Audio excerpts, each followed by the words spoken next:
Well, good evening. Glad you took the time to come out tonight to really celebrate the young people we have here at Tompkins. We want to thank, of course, the Student Council for hosting this event, and we're very excited that you made it here tonight. And I feel honored, of course, to be a part of it. When they said footprints, the first thing that came to my mind for me was my baby book. I don't know how many people have a baby book anymore, but I have a baby book. And a few years ago, my mom came to me and she said, "You know what?" She said, and this was kind of sad, but she said, "Well, I'm still around. I want you to have your baby book before I lose it or something disappears there." And so I know for the kids, it's hard to believe that they had cameras when I was that little. But nonetheless, it brought me back. You know, if you have a baby book, probably you've got the little lock of hair in there someplace, maybe that first haircut. And of course, the little baby picture of who you are when you're first born, the one that every parent believes is the most beautiful child in the world. Of course, we all know that that's not true. They all look kind of the same. But that's okay. And also probably in that baby book someplace is that first little ink footprint that you see. It goes on your birth certificate, probably goes in that baby book someplace. And it's that one that parents, again, kind of gloat over, and it's kind of frozen in time for posterity to go back and say, "Wow, that's amazing. Can't believe how little their foot was." When a baby's born, average foot is about 3 inches long.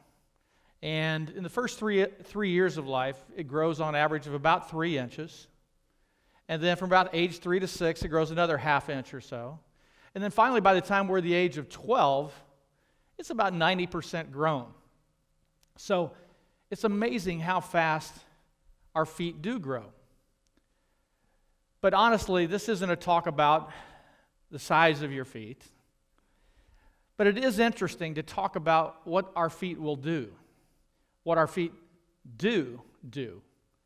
And I do always think about, when I think about feet, I think about shoes. And I think about Forrest Gump whenever he said, "Mama always said there's an awful lot you can tell about a person by their shoes." And it is true. You can tell a lot by people by their shoes and a lot by their feet. But again, this talk is not about shoes and it's not about feet. It's about footsteps. Where are those feet going to go? Because quite honestly, we're going to take a lot of steps during our lifetime. There's a guy a couple of years ago by the name of Jean Bellevaux from Canada who finished walking completely around the world. He went over 47,000 miles. He went through 6 continents, 64 different countries during that period of time. It took him 11 years to do that. 11 years. And he went through 54 pair of shoes. Okay? Are you going to walk around the world? Well, probably not in one continuous setting. But in reality, during your lifetime, you're going to walk on average about 4 times around the earth. You're going to put in over 20 million steps during your lifetime. Most of those are going to be incremental. You're going to walk somewhere between 7,000 and 10,000 steps a day during your lifetime. And I know we don't think about those things. But where the feet go, the head goes. And I want to challenge you tonight to think about where your steps go and what you're going to do with those. Who will you meet? Who will you impact and make a long-lasting impression in? I really have 4 simple ideas that I kind of want to pass on tonight and talk just a little bit about.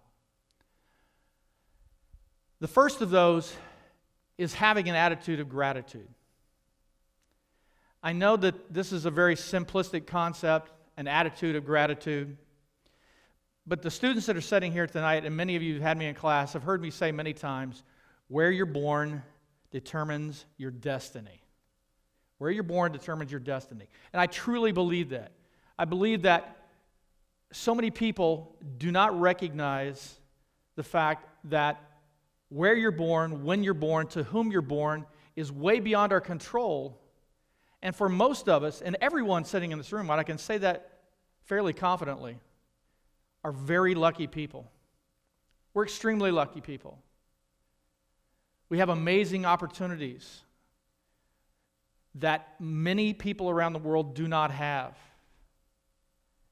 I get kind of preachy in class sometimes because of the fact that I myself feel very guilty oftentimes about how lucky I am to have been born to whom, where, and when. And it's an exciting thing to recognize that. And I think when you do that and you feel that attitude of gratitude, people see that in you. They see that energy and excitement and passion in you.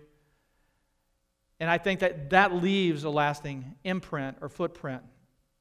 I have been fortunate to travel many places around the world.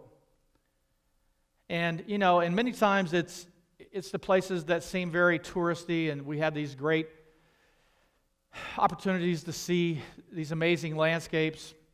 But the places that have impacted me the most are places where I see the most extreme poverty, some of the most disenfranchised people on the planet.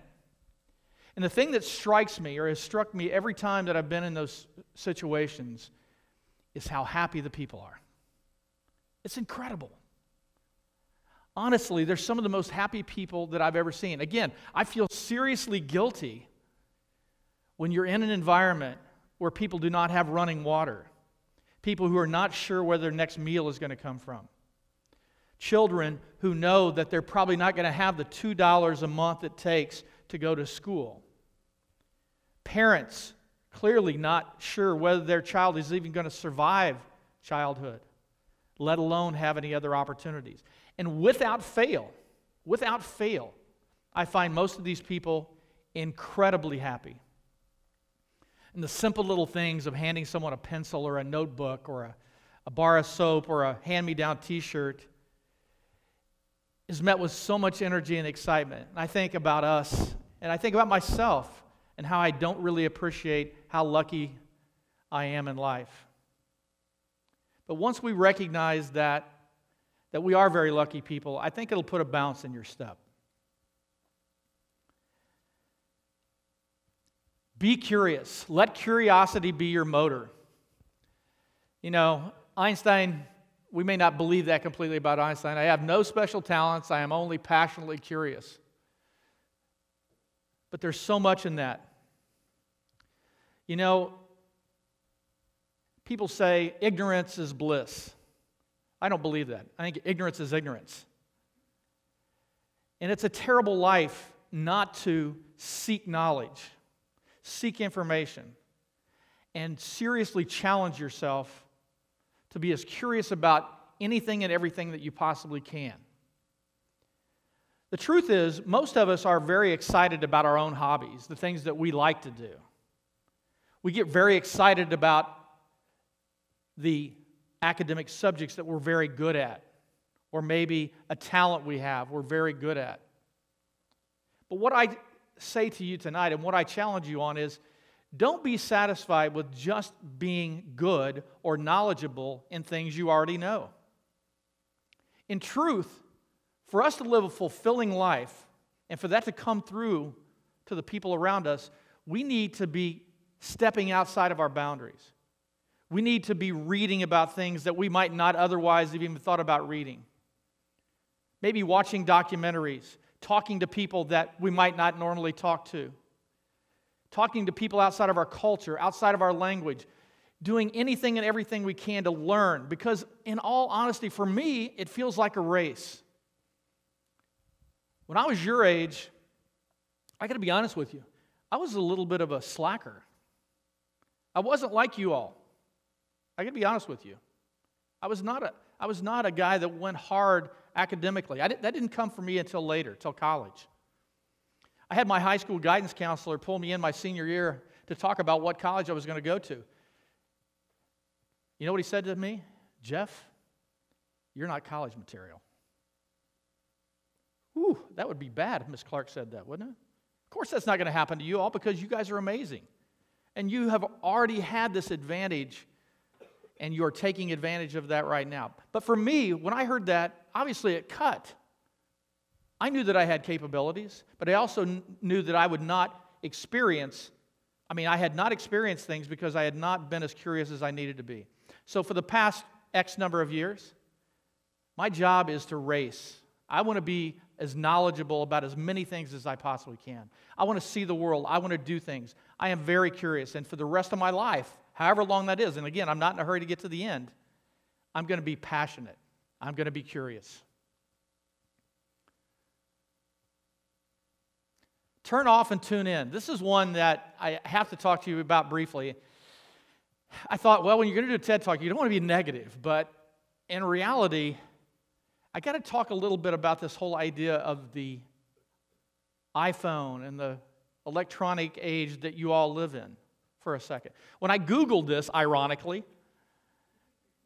and I said, okay, what do we talk about here with turning off, with the whole thing? I had to go all the way back to 2012 to find an article that talked about what I wanted to talk about is, what are the benefits of really detoxing and getting off the digital life that we're on. It took me that far back. And so that was a little scary in itself. And I could stand here all night, and so could you, and we could talk about all the statistics about how long we're on the phone. I mean, we're using our phones. Average person uses it 150 times a day. 3/4 of people are checking their phone every 5 minutes, even if they're not getting any kind of alert. We know all that, okay? But what I'm suggesting to you is we are losing much in an age of socialization. In reality, we are losing much. We're losing that personal touch. There was a survey that was done a few years ago, back in 2001, and they asked people, how many friends do you have? How many good friends do you have? And the average number of good friends that people had back in 2001 was 10. I have 10 good friends. They did that same survey in 2015, a couple years ago, and the response, I have on average 2 good friends. There are a lot of social issues that lead to this kind of situation. However, in an age of information, in an age of socialization, it's amazing how sometimes we are doing things that actually are regressive. I challenge you tonight to detox digitally. We can measure our digital footprint, but we can never know really what we're losing in the process. A couple simple things that I'm going to just kind of practical advice. When you go to dinner at night with your parents or whomever you're with, turn off your cell phone entirely. Silence it. Get rid of it, just like you've done tonight. You don't touch it at all. Because you've all been out to eat someplace and you've seen mom and dad both with their phones and Junior over here on his iPad, and nobody communicates with one another. I'm sure you've never seen that, or your parents have. Let's hope that doesn't go on at your house. But in reality, it goes on in our society. Just a simple thing like that, face-to-face interaction. Another thing that I'd like to see you practice is set a time at night, 8 o'clock, 9 o'clock, whatever it is. No more responses. No more checking tweets, Instagram, Snapchat, whatever the heck the newest thing is. You just shut it off. And you spend that last hour or 2 hours, whatever it is, talking to your loved ones. Spending time with people. Because if you want to make a footprint and a lasting footprint in life, it has to be with people. And that's what I challenge you with there. Service to others. This is kind of an obvious, because we have a crowd here tonight. We have a group of people out here tonight that do a lot of service. Everybody in this room is required to do service. And I applaud you very much for much of what you do and the attempts to do that. Because I do feel like we have a generation of people with a good heart, people that care. And you need to continue to feel that way. But you also know there's a little bit of this self-gratification, if you will, or an opportunity sometimes to kind of boost maybe our resume. I'm doing this volunteer work. I'm going to dig this well in Uganda because it's going to look good on my resume as I try to get into all the Ivy League schools. Nobody's ever done any of those things, have they? I've had discussions with some of you. You know that. It's okay. It's okay. You want to get into great schools. I understand that. But here's my challenge, and here's my point. Maybe those things helped you. Maybe they were a vehicle to get you where you want to go. But if it ends, the service ends when you've reached the pinnacle of whatever it is that you're trying to attain, whether it's the right college or the right career, then you have failed. Service is a lifetime goal. It's a lifetime lifestyle. It's something that's critically important. I believe that to better oneself and do it in the benefit of others is ultimately what we're here for. Your parents probably, or grandparents or whomever, probably told you at some point, you know, it's better to give than to receive. And that's true, but in reality, you're receiving a tremendous amount. When you give of your time or your words, you are getting so much more in return. That's service. And I know that there's going to be some people talk about some of the tremendous things they've done in terms of service here tonight. But I challenge you, don't let it end. Don't let it end next year, 2 years, 5 years down the road. So, again, I leave you with 4 simple things. Again, please be grateful. Grateful to your parents, grateful to your community, grateful to our nation, to our school, because you have tremendous opportunities. Continue to be curious in your lives. It's critical for your development as a person. Turn off and tune in. Invest in people. I ask you to invest in people on a daily basis. And lastly, again, don't make serving a one-time thing. Make it a lifetime thing. The great Chief Seattle said, "Take nothing but memories, leave nothing but footprints." Thank you.